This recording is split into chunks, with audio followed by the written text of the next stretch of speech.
Hi hello నమస్తే నేను మీ Swathi. Amoebiasis ఈ ప్రాబ్లం ఎక్కువగా వర్షాకాలంలోనే వస్తుంది. వర్షాకాలంలో నీరు కలుషితం అవడం, ఆహారం కలుషితం అవడం దీనికి ఎక్కువగా కారణాలు చూపిస్తూ ఉన్నారు.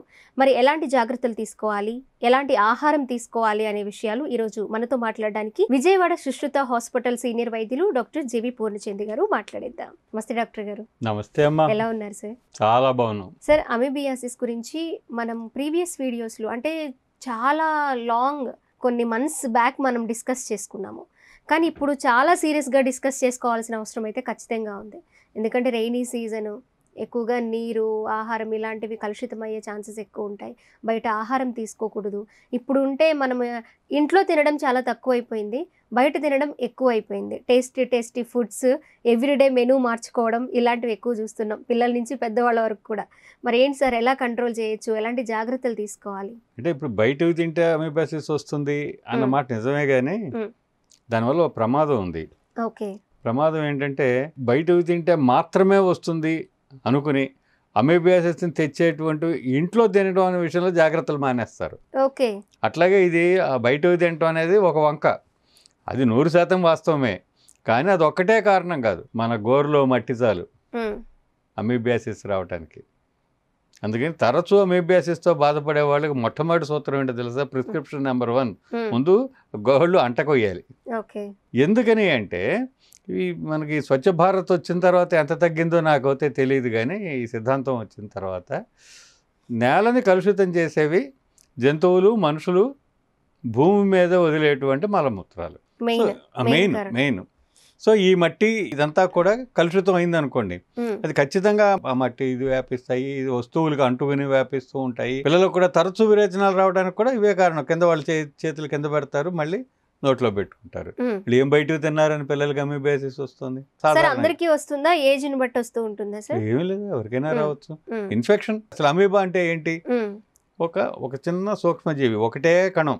మన శరీరం అనేక లక్షల కోట్ల కణాలతో తయారైంది. మొట్టమొదటి ఈ భూమి మీద ప్రాణి ఒక్క కణంతో ప్రారంభమైంది. ఈ ఒక్క కణం అనేక కణాల జీవులుగా పెరిగి పెరిగి పెరిగి చివరికి మనిషి ఏర్పడ్డాడు. కాబట్టి ఆ ఒక్క కణ జీవి అంటే మొట్టమొదటి జీవి. సో పర్సనల్ హైజీన్ అనేది చాలా ముఖ్యం. వ్యక్తిగతంగా పరిశుభ్రత. కరోనా విషయంలో మనం ఎన్ని జాగ్రత్తలు తీసుకున్నామో అమీబియాసిస్ కూడా అంత జాగ్రత్తలు తీసుకోండి అనే చెప్తాం. అమీబియాసిస్కి నివారణ ఏంటంటే మన చీటికి మాటికి చేతులు కడుక్కున్నట. అంటే ఆ సిద్ధాంతాలన్నీ మళ్ళీ మనం అమీబియాసిస్కి అప్లై చేయాలి.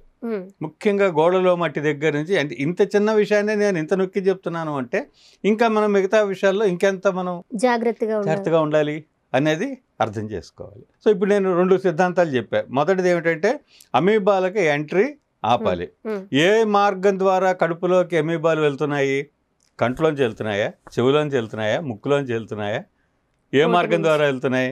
కేవలము నోరు ద్వారా మాత్రమే వెళ్తున్నాయి. అంటే ఏం తినద్దా అండి? తినకూడనివి తినద్దు, తినవలసినవి బాగా తినండి, తినకూడనివి బాగా మానండి. ఇది మనం ఇంట్లో తీసుకోవాల్సిన ప్రధానమైనటువంటి జాగ్రత్తలు. ఏవి పేగుల్ని ఇరిటేట్ చేస్తాయో, ఏవి పేగుల్లో ఉద్రేకాన్ని పెంచుతాయో అవి అమీబియాసిస్ని పెంచుతాయి. ఎందుకంటే వ్యాధి అక్కడే ఉంది కాబట్టి. ఇది ఒక అంశం. రెండో అంశం ఏంటంటే పేగుల పునర్నిర్మాణం. ఏవి తింటే పేగులు చక్కగా మనం మళ్ళీ ఆ పోయినటువంటి మ్యూకస్ పొరని మళ్ళీ తిరిగి నిర్మించి పేగులు బాగయ్యేలాగా చేసి ఆ జీర్ణశక్తిని బాగు చేస్తాయో వాటికి మనం ప్రాధాన్యత ఇవ్వటం. ఇవి 2 ప్రధానమైన అంశాలు. సో ఇప్పుడు మనం ఆ మొదటిది చెప్పేసాం కాబట్టి పదే నోర్మేన్ మనం ఎవరిని అనక్కర్లేదు, అది అర్థమైపోయింది కాబట్టి. ఇప్పుడు మనం ఈ 2వ అంశం, ఏవి తీసుకుంటే అమీబియాసిస్ కంట్రోల్లోకి వస్తుంది, దీని మీద ఎక్కువ మనం దృష్టి పెడదాం. సో మొట్టమొదటి అమీబియాసిస్ అనగానే మన బుర్రలోకి రావాల్సినటువంటి ఏకైక ఔషధం మజ్జిగ. అమీబియాసిస్లో ఉండేటువంటి అమీబా ఏకకణ జీవే, అది చెడ్డ బ్యాక్టీరియా. మజ్జిగలో కూడా ఏకకణ జీవులు ఉంటాయి, మజ్జిగలో కూడా బ్యాక్టీరియా ఉంటుంది. అదేమో ఎంటమీబా హిస్టలిటిగా ఇటువంటి ఎంటమీబా జాతి బ్యాక్టీరియా అందులో ఉంటుంది. ఇదేమో లాక్టోబాసిల్లే, ఈ జాతికి సంబంధించినటువంటి సూక్ష్మజీవులు మజ్జిగలో ఉంటాయి. ఈ సూక్ష్మజీవులకి ఆ సూక్ష్మజీవులకి పడదు. ఇది ఖచ్చితంగా దాని మీద దాడి చేస్తుంది. ఈ దాడిలో ఇది విజయం సాధించింది అనుకోండి, మనం హ్యాపీ. సో మజ్జిగ ద్వారా మనం అమీబియాసిస్కి డైరెక్ట్గా, అంటే మీరు ఒక మెట్రోనిజోల్ బిళ్ళ వేస్తే ఏం జరుగుతుందో అంతకంటే ఎక్కువ ప్రయోజనం మజ్జిగ వల్ల కూడా కలుగుతుంది. దాని అర్థం ఆ ట్రీట్మెంట్ మానేమనో లేదా మందులు వేసుకోవద్దనో కాదు, దాన్ని పోల్చి చెప్పడం అనమాట. సో మీరు మెట్రోనిజోల్ వేసుకుంటూ ఉన్నప్పటికీ మజ్జిగ తాగడం అనే పని మీరు మానకండి. మజ్జిగ ఎట్టా తాగాలండి? సో మొదటి ప్రిన్సిపల్ ఏంటంటే, ఇవాళ రాత్రే ఒక గ్లాసు పెరుగు తీసుకుని ఆ పెరుగులో 3 గ్లాసులు అదే గ్లాసుతో 3 గ్లాసులు నీళ్లు కలిపి చక్కగా చిలికి మూత పెట్టి ఓ పక్కన పెట్టండి. సో ఈ మజ్జిగతో మనం పొద్దున్నే 6ంటికే ఈ మజ్జిగని తాగేయాలి. ఈ తాగేటప్పుడు ఏమిటంటే పేగులకి చాలా సపోర్ట్ చేసేందుకోసం ధనియాలు, జీలకర్ర, శొంఠి ఈ మూడింటిని మెత్తగా పౌడర్ చేసేసి కాస్త ఉప్పు కలిపి సీసాలో పెట్టుకోండి. ఇది 1 చెంచానో 2 చెంచాలో మీరు తీసుకున్న మజ్జిగని బట్టి, క్వాంటిటీని బట్టి. 1 గ్లాస్ అంటే ఇంత గ్లాస్ తీసుకోవచ్చు, ఇంత గ్లాస్ తీసుకోవచ్చు, ఇంత గ్లాస్ తీసుకోవచ్చు కదా.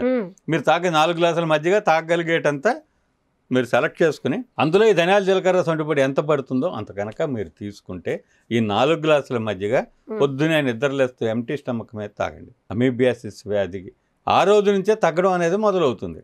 ఇంత హామీ ఇస్తున్నాను. తగ్గిపోతుందా అండి అంటే తగ్గడం మొదలవుతుందని మాత్రం నేను ఖచ్చితంగా చెప్పగలను. రెండోది ఏంటంటే విపరీతమైనటువంటి ఇరిటేషను, ఎసిడిటీ ఉంటాయి ఎమీబియాసిస్ వలన. పేగుల లోపల పొర దృఢంగా లేకపోవడం వలన ఎక్కువ యాసిడ్ డంప్ అయిపోతుంది పొట్టలో. అందుకని చెప్పినని క్యారెట్, కీర, ముల్లంగి, మీకు ఇష్టం వచ్చిన తీపి పండు 4టిని బహుశా దీంట్లో ఏమిటంటే అమీబియాసిస్ దీర్ఘకాలంగా ఉన్నటువంటి వ్యక్తులకైతే రక్తహీనత కూడా సహజంగా ఉంటుంది. బరువు కోల్పోతూ ఉంటారు, మనిషి చిక్కి శల్యం అయిపోతూ ఉంటారు, నీరసం, నిస్సత్వం ఆవరిస్తూ ఉంటుంది. అందుకని ఒక మంచి యాపిల్ ఈ 4టిని కలిపి జ్యూస్ తీసుకుని కాస్త అంత గ్లాసుడు పొద్దున సాయంత్రం కనుక తాగితే 4 రోజులు తాగండి, మళ్ళీ శరీరం శక్తి పుంజుకుంటుంది. ఈ 4 రోజులు 1 నెల గడువు పెట్టుకోండి. అమీబియాసిస్ని ఈ నెలలో నేను ఎదుర్కోవాలి అని ఒక పట్టు పట్టండి. ఈ 4 రోజులు ఇడ్లీ, అట్టు, పూరి, ఉప్మా, బజ్జీ, పునుగులు ఆపేయండి. ఇవన్నీ మీ అమీబియాసిస్ యొక్క లక్షణాలను పెంచేవి. బదులుగా ఏం తినాలంటే రాత్రి ఉండిన అన్నం తీసుకుని అంత అన్నం తీసుకుని అది మునిగే వరకు పాలు పోసి 4 మజ్జిగ చుక్కలేసి అట్లా ఉంచేస్తే తెల్లారేపాటికి ఈ అన్నం అంతా కూడా పెరుగులాగా తోడుకుంటుంది. పొద్దున్నే ఆ పెరుగన్నం తినండి.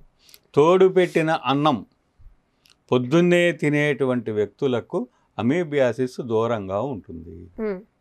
ఏ ప్రాంతంలో అయితే కలుషితమైన నీరు వస్తుందో, ఏ ప్రాంతంలో అమీబియాసిస్కి ఎక్కువ అవకాశాలు ఉన్నాయో ఆ ప్రాంతంలో ఉన్న మనుషులు మొట్టమొదట పొద్దునే మజ్జిగ తాగడము, పెరుగన్నం తినడము అనే పనులు, తోడు పెట్టిన అన్నం లేదు కనీసం అన్నంలో వేడన్నంలో పెరుగు పోసుకుని తిన్నా సరే, తోడన్నం కానీ పెరుగన్నం కానీ పొద్దున్నే తింటూ ఉంటే అమీబియాసిస్ మీ జోలికి రాదు. కొన్నాళ్ళ పాటు ఊరగాయ పచ్చళ్ళు, మసాలాలు, చింతపండుతో వండినవి పక్కన పెట్టి తేలికపాటి చాలా తేలిగ్గా అరిగేటువంటి కనుక తీసుకుంటే పేగుల మీద లోడు పడకుండా ఉంటుంది.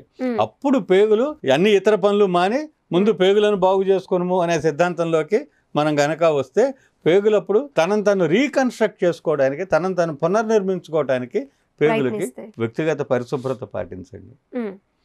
అన్నం ఉడికినట్టుగా నీళ్లను కూడా ఉడకబెట్టి బాగా తెరలబెట్టి వీలైతే 2-3 గ్లాసులు నీళ్లు తగ్గేంత వరకు మరగబెట్టి ఆ నీళ్ళని కావాలంటే ఫ్రిడ్జ్లో పెట్టుకోండి.